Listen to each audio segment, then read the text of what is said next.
உன்னை நினையாதே நாளே இல்லை பெருமாடி. அப்படி இருக்க இந்த தேவலோகத்திலே வீர வடிவாயத்தை கையில் ஏந்தி தேவ இந்திரனை வரவழைத்து வாழ்ந்து கொண்டு வருகிறேன். அவருடைய வாதிலை காணுவதை நான் அழைக்கிறேன்.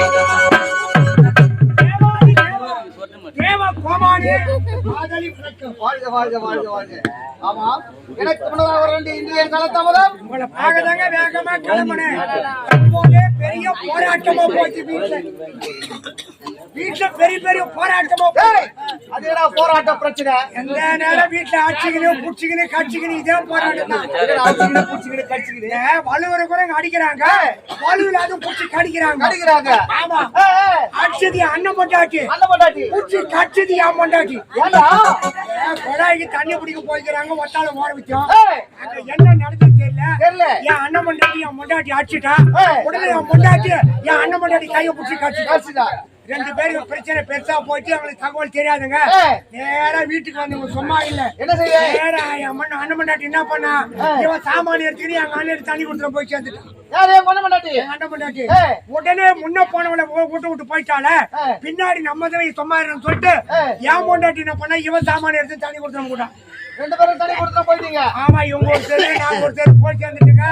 ஒரு மாசம் 2 மாசம் 3 மாசம் ஆச்சு.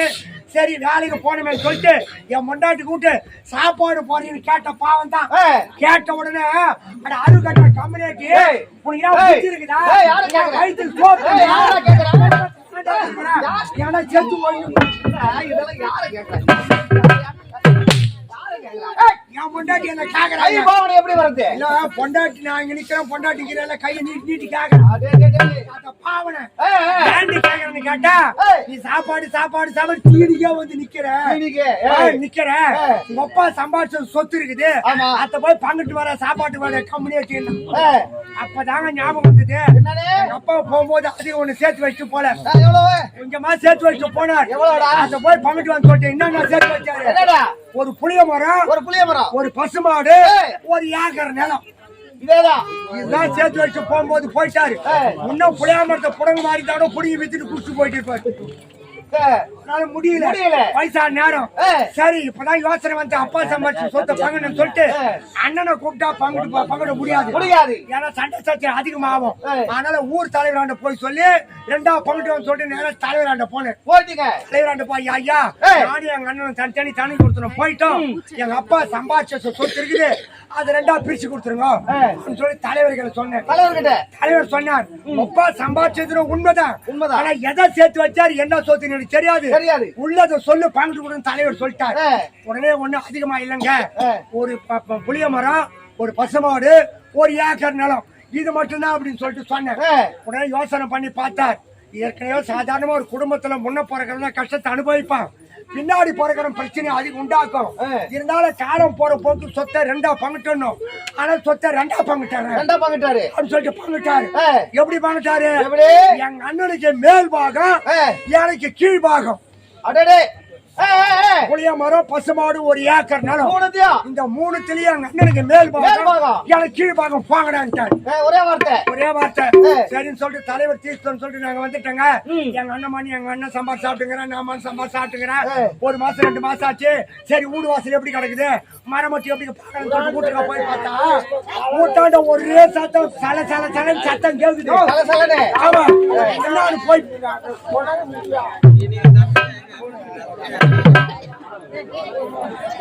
ஒரே சத்தம் என்னடா சத்தம் போய் பார்த்தா எங்க அண்ணன் பின்னாடி புளியாமரத்துல ஏறி புளியாமரம் குடிச்சிருக்கிறான்.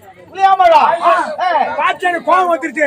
எவ்வளவு திமிரு இருக்குன்னு சொல்லிட்டு நேரா கோழி எடுத்து போனா மொத்த பாய்ச்ச மாதிரி கோழியில போட்ட மாதிரி ஊட்டு மாட்டேன். மல்லனுக்குதான் மேல் பாகன்னு சொன்னாங்க, உனக்கு கீழ் பாகம். அப்ப மேல காய்ச்சல் காய் யாருக்கு சொந்தம்? புளியா மரத்து மேல இருக்கிறவன் தான் எனக்கு சொந்தம். மரத்து விட்டு கீழே வந்தா யாருக்கு சொந்தம்? எனக்கு தானே. ஆமான்னு அப்படியே பாத்து நடக்கிறாங்க. ஆமான்னு வந்துட்டோம். அப்புறம் ஒரு பசுமாடு இருந்தது, கண்ணு போட்டுது. கண்ணு போட்டு பால் கறக்குது. நான் மாடு போனா கண்ணு குட்டி அவுத்து விட்டேன், புடிச்சு காட்டினேன், கேனை எடுத்து போன மொத்த பால் கறந்து. அது இல்லையே. ஆமா, என்ன பண்ணா செய்தா? எங்க அண்ணன் மேல் பாவம் அழுகுறா. என்ன பண்றது? எனக்கு சொந்தமாச்சே. பசு மாட்டு மடி எங்க தொங்குது? கீழதான். பால் கறக்கும் போது பால் எங்க போகுது? அதனால கீழ் பாகம் எனக்கு மொத்தம் காட்டுங்க. ஏற்கனவே ஊர்ல சொல்லிக்கிறாங்க, ஒரு 2ஆம் கட்டம். நீதானே? ஆமாங்க, 2ஆம் கட்டம். ஆமா. அந்த 1 ஏக்கர் நிலம் இருந்தது. அந்த 1 ஏக்கர் நிலத்தை ஓட்டி கலக்கா போட்டான். ஒட்டு செடிங்க 3 மாசம் ஆச்சு. ஒரு செடியில காப்பிடிக்கா அரைப்பிடிக்கா அப்படியே நிறைய காய்ச்சி இருந்தது. பார்த்தா பொண்டாட்டி கூப்பிட்டான். என் தம்பி பொல்லாதவன், எல்லாத்தையும் அவனை அனுபவிக்கிறான். 4 ஆளை கூட்டணும், மொத்த செடி பிடி காய பறிச்சு முடியலான்னு சொல்லிட்டு பொண்டாட்டிட்டு போட்டான். நான் ஓட்டுக்கு அடுத்து சும்மா இருப்பேனா?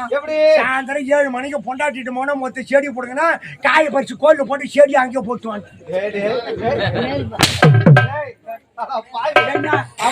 என்னதான் செஞ்சா? ஏங்க மேல் பாங்க அவனுக்குங்க மண்ணுக்கு மேல இருக்கிறது அவனுக்கு மண்ணு கேட்கு. தலைவர் சொல்லி தீர்ப்பு. நீ 2ஆம் கட்டம், நான் 2ஆம் கட்டம். அப்புறம் வேற என்ன? அதாட பார்த்தான் தலைவரோட. ஐயா ஐயா, எங்க அப்பா சம்பாதிச்ச சொத்தை அனுபவிக்க முடியல. நீங்க சொன்ன தீர்ப்பு பிரகாரம் என்னமே செஞ்சு பார்த்தேன், ஒரு பலனும் கிடையாது. நீங்க தீர்ப்பை மாற்றி சொன்னா என்னால பழைக்க முடியும் அப்படின்ட்டான். யோசனை பண்ண சொன்ன மாதிரி சின்ன பிரச்சனை பண்ணிட்டான் பத்தியா. ஆனா தீர்ப்பை மாத்திடுறேன். ஏற்கனவே உனக்கு மேல் பாகம், உன் தம்பிக்கு கீழ் பாகம் தான் சொல்லுது. இனிமே உனக்கு கீழ் பாகம், உன் தம்பிக்கு மேல் பாகம் போங்கடான்ட்டான். சரி, தலைவர் தீர்ப்பு சொன்னாரு அப்படின்னு சொல்லிட்டு அந்த கம்யூனிட்டி கெட்டு வந்து கடற்கரமே என்ன பயிர் வச்சா சம்பாதிக்கன்னு சொல்லிட்டு அந்த கம்யூனிட்டி பூச்சிக்கு தேவை. அந்த 1 ஏக்கர் ஓட்டி கவுர் நட்டான். கொள்ளகவுரா 3 மாசம் கதிர் செண்டு பார்த்தா கோடி எடுத்து போனா 60 எடுத்து போனா கருது மோச்சாத்து போட்டு வந்தா கட்டாத்து மாட்டு போட்டு.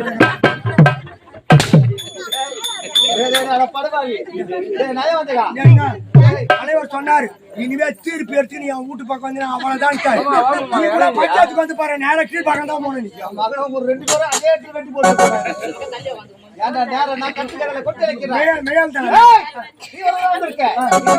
அவனை பத்தி என்ன கேட்காது.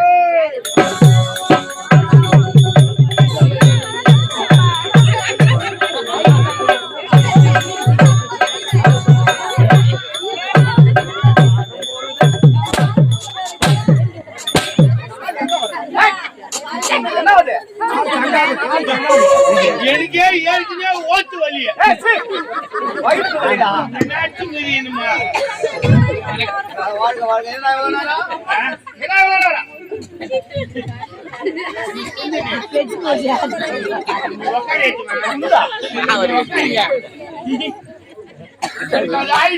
அதுதான் எல்லாம் ஆகுங்க. பேதி ஆயிடுச்சு. இல்ல, எனக்கு கல்யாணம் ஆயிடுச்சு, எங்க அண்ணனுக்கு திருமணம் ஆயிடுச்சு. கல்யாணம் வேற திருமணம் வேறவா? என்ன 2 ஒண்ணுதாடா மூதேவி. அது எப்படியா? திருமணம் திரும்ப வந்து கோவில தாலி கட்ட திருமணம், கல்யாணம் 10 பேர் சபைய அது கல்யாணம்.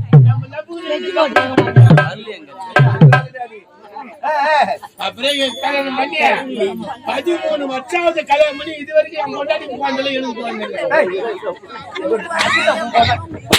பொண்டாட்டி குழந்தை 2 பேருமே குழந்தை. அப்படி சொல்லு. அந்த எருமாலை வேண்டிக்கினேன்.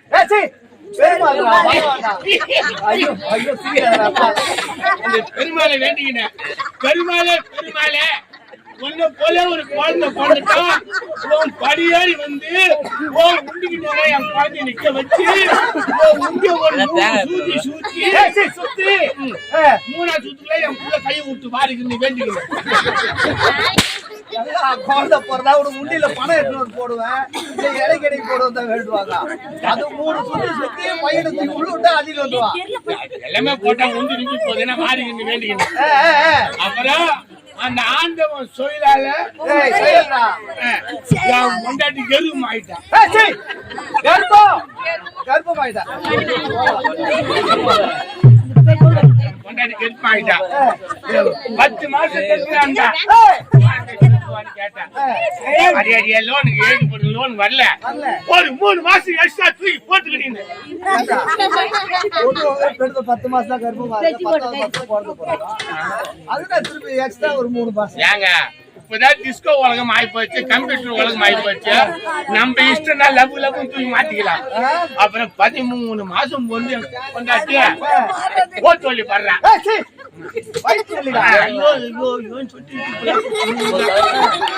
நான் ஒரு ஆம்பளை என்ன பண்றது? ஏற்கனவே என் பொண்டாட்டி குழந்தை பிறந்தா அந்த விஷயம் எனக்கு தெரியும். ஐயோ என் பொண்டாட்டி கடை கடை கடை வலி தாங்க முடியல. என்ன பண்ண சுத்தி முத்தி பார்த்தேன். பக்கத்து விட்டு அக்கத்து விட்டா கூட்டமா வாங்கம்மா என் பொண்டாட்டிமா அவசரப்பட வாங்கம்மாண்ணா. ஐயோ நான் வர மாட்டேன். ஏன்னா உன் பொண்டாட்டிக்கு ஆயிடுச்சுன்னா நீ போய் புஷ்டு வந்து என் வீட்டு ஏறி சண்டை போடுவ. நான் வர மாட்டேன்றாங்க. ஆம்பளை சிங்கம். என்ன பண்ண விரிவுன்னு ஓடி போய் வண்டி பார்த்தா வண்டி ஏறு ஓட்ட புடுக்குது, மாடு பார்த்தா எருவடிக்கு புடுக்குது. மாடு ஏறு ஓட்ட போட்டுக்குது, வண்டி பார்த்தா வண்டி மாட்டேன் வண்டி பிடிச்சி இழுத்தாங்க. நான் ஒரே ஆளுங்க டயரை வண்டி பிடிச்சி இழுத்தாடுறேன்.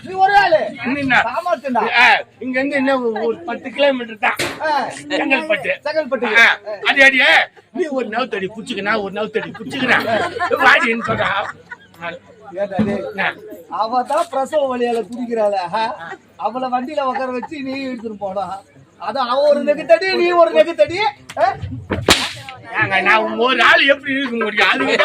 அதுக்கு புடிச்சுக்கிட்டீங்க ஒன்னு ஒரு பக்கம் நான் ஒரு பிடிச்சி இழுத்துன்னு போனோம். போய் ஆஸ்பத்திரி கிட்ட போய் பத்துக்கணும். உடனே நர்சி அம்மா வந்தாங்க. வந்து என் பொண்டாட்டி ஊம்புல தள்ளின்னு போனாங்க. ஐயோ கொஞ்சம் மட்டும் பார்த்தா குழந்தை பாந்துடுச்சுங்க. ஐயோ என் குழந்தை லவடா குழந்தை. அது இல்லவா குழந்தை அவ்வளவு அழகு போய் பார்த்தா பெண் குழந்தை தான் கொண்டுக்குது. பெண் குழந்தை ஏதோ ஆண்ட கொடுத்த சொயிலு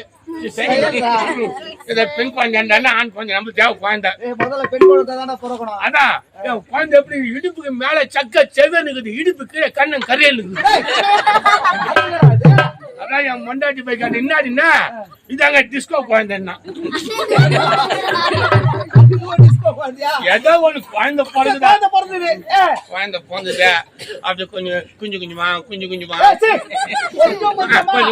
கொஞ்சமா வளர்ந்து வந்ததுங்க.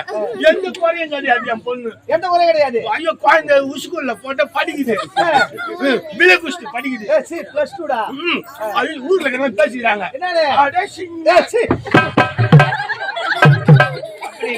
இப்படியாப்பட்ட குழந்தை யாருக்கு பிறக்காம குத்து வச்சுவா? அந்த குழந்தை பிரிஞ்சு தலையை நிமிர மாட்டுது. வயசு வந்து பொண்ணு அக்கம் பக்கம் போகுது பத்தி பேசிக்கிறாங்க. அது ஊர்ல இருக்கிறவங்க என் பொண்ணு பத்த அடிச்சு வளர்த்துக்கிறேங்க. கண்டிஷனா அவ்வளவு கட்டுப்பட வளர்த்துருக்க. ஆமா என் பொண்ணு பாரு எங்கன்னா பேசிச்சுன்னா நான் வந்தேன்னா ஓட்டாடுற வீட்டுல வந்து கூடுவோம். உன்னை பார்த்தா அவ்வளவு பயம். அட்டுக்கு அரைப்படி மூத்திரம் பேசி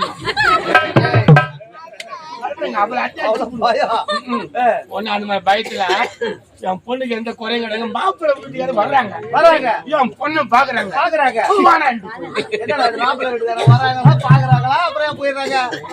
சின்ன குறைங்க. என்ன குறை?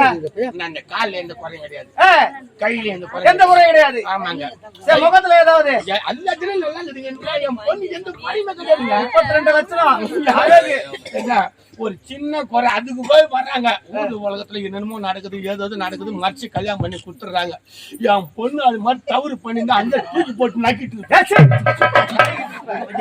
நறுக்கி போடுவேன். அங்கே மோசமானவன் நான் இறங்குதான் கோட்டாக்குள்ள அடிச்சு போடுவேன். அது மாதிரி நான் வளர்க்கலங்க. நான் என் பொண்ணு உத்துமையா வளர்த்துக்கிறேன். ஒரு சின்ன குறைன்னு சொன்னா என்ன குறை? ஒரு 3 மாசம் 3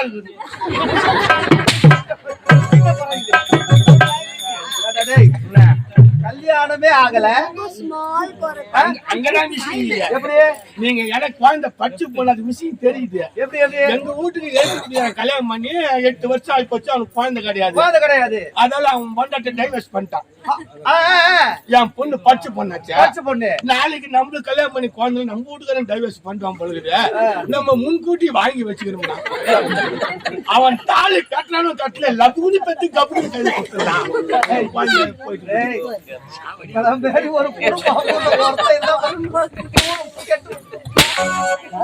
ஒரு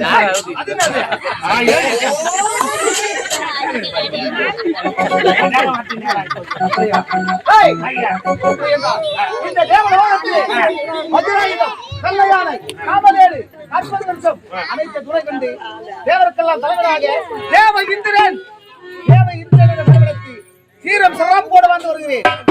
இதுக்கு என்னுடைய ஆட்சியில் குறை என்பது ஏதாவது எந்த குறையுமே கிடையாதுங்க. முறையிட்டு பார்த்தாலும் குறை என்பதை காண முடியாது. என்ன மாதிரி இருக்கீங்க? அவர் கேக்குறேன், நீ என்ன ஆச்சு? வந்தா வேலையை பார்த்துட்டு போ. உன்னை கூட்டா நீ பதில் சொல்லு. என்ன கூட்டா பதில் சொல்றேன். உனக்கு எனக்கு பேச்சு கிடையாது. அவனதான் சொல்லிட்டேன், மரியாதை கொடுத்து மரியாதை வாங்க.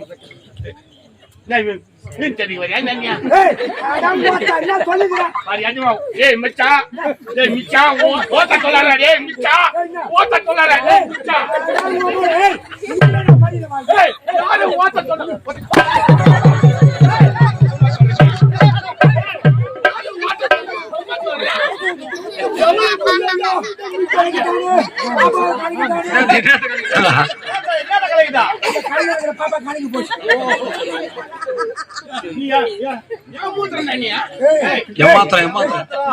நான் உன் பேச்சு வேணுங்களா? உட்கார உன் பேச்சு வேணுங்களா? உன் பேச்சு வேணுங்களா?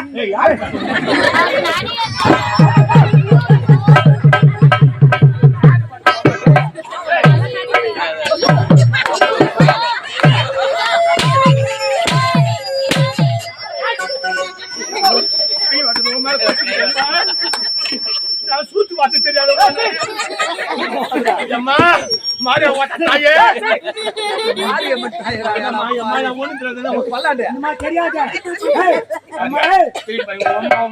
ஓட்ட சொன்னா பரவாயில்ல, ஒம்மா சொல்றேன் ஒண்ணுதான்டா. அது எப்படி ஓட்டனே என்னடா மச்சான் சொல்றது? அம்மானே எங்க போய் வர சொல்றான் அவன்.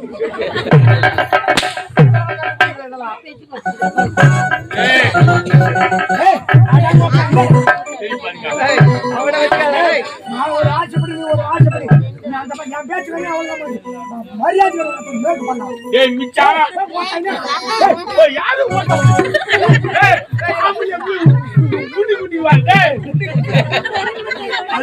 கடவுளை பார்த்து இப்படி வச்சுக்கிட்டான். அவன் மூஞ்ச பாட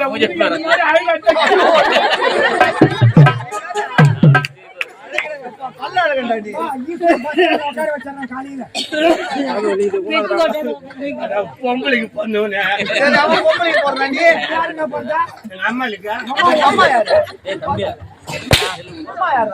அவங்களும் பொம்பளை பொண்ணுங்க. தாயே, நீ கோவில் லீவ் போட்டு ஏறி வேலைக்கு அதெல்லாம் போகட்டும். இருந்தாலும் இவனுடைய ஆட்சியில் முறையிட்டு பார்த்தாலும் குறை என்பது கிடையாது. இருந்த மனதிலும் என் மனதிலே ஒரு குறை இருக்கின்றது. அள்ளி தரக்கூடிய வள்ளல் வாரி வழங்கக்கூடிய வரீங்க. உங்க மனதில ஆமா, என்ன குறை தெரியுமா? ஒரு நேரத்திலே பூமாதேவி ஆனவர் என்னிடத்தில் வந்து முறையிட்டார்கள். என்னவென்று தெரியுமா? பூமி பாரம் அதிகரித்து விட்டது, என்னால் பூமி பாரம் தாங்க முடியவில்லை, எப்படியாவது நீங்கள் தான் இந்த பூமி பாரத்தை தீர்த்து வைக்க வேண்டும் என்று முறையிட, அன்றோ அவர்களுக்கு நான் சத்தியம் செய்து கொடுத்தேன், பூமி பாரத்தை தீர்த்து வைக்கிறேன் என்று. ஆனால் அந்நாள் முதல் இந்நாள் வரை என்னால் அந்த பூமி பாரத்தை தீர்த்து வைக்க முடியவில்லையே